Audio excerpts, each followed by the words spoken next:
හයි මගේ නම ලක්ෂිකා මං ආව කොළඹ වල ඉඳලා ඇත්තටම මම මේ ෆිට් එක්සෑම් එක අතහැරලා දාලා සර් හම්බුනන් පස්සේ තමයි මම ෆිට් එක්සෑම් එක ලියනවා කියලා අනිවාර්යෙන් හිතාගත්තේ.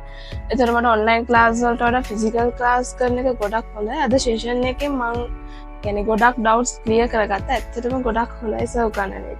මගේ නම සතිනි මහගම්මුල්ලගේ මං ආවේ පිරියන්දර ඉඳලා මං තාම සැන්ඩි විපාසෙ ඉන්නේ. එතකොට මං ඉංග්‍රීසි වලින් මුලින් කරනවා කිව්වහම තරම් හොඳට කරයි කියලා හිතුවේ නෑ. සර් හොඳට උගන්වනවා. අද ෆිසිකල් එකත් හොඳට කරා.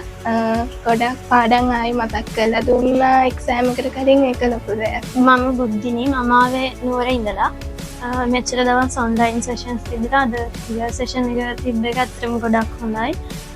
සර්ගෙන් අහන්න දිග ප්‍රශ්න ගොඩක් අද අහලා ක්ලියර් කරගන්න පුළුවන් වුණා. අද ආවට පස්සේ ගොඩක් හොඳ කොන්ෆිඩන්ස් එකක් හැදුනා මට ඊළඟ මාසෙ තියෙන ටෙස්ට් එකට ෆේස් කරන්න.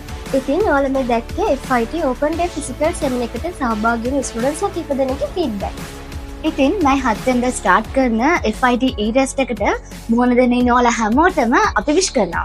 ඒ වගේම තමයි මේ වගේම ෆිසිකල් සෙමිනාර්ස් අපි ඉදිරියටත් ඕගනයිස් කරනවා. ඔන්ලයින් සෙෂන්ස් වලදී කතා කරපු විෂය කරුණු වල අන්තර්ගත වෙන සාරාංශය තමයි අපි මෙතනදී කතා කරන්නේ. ඒක ඔයාලගේ එක්සෑම්ස් වලට අනිවාර්යයෙන්ම වැදගත් වෙනවා. අපි ඉස්සරහට පවත්වන්න ඉන්න FIT BIT ෆිසිකල් සෙමිනාර්ස් ගැන අපේ සෝෂල් මීඩියා ප්ලැට්ෆෝම් වල දැනුවත් කරනවා. ඉතින් ඔයාලා අනිවාර්යයෙන්ම අපේ සෝෂල් මීඩියා ප්ලැට්ෆෝම් එක එකතු වෙලා ඉන්න.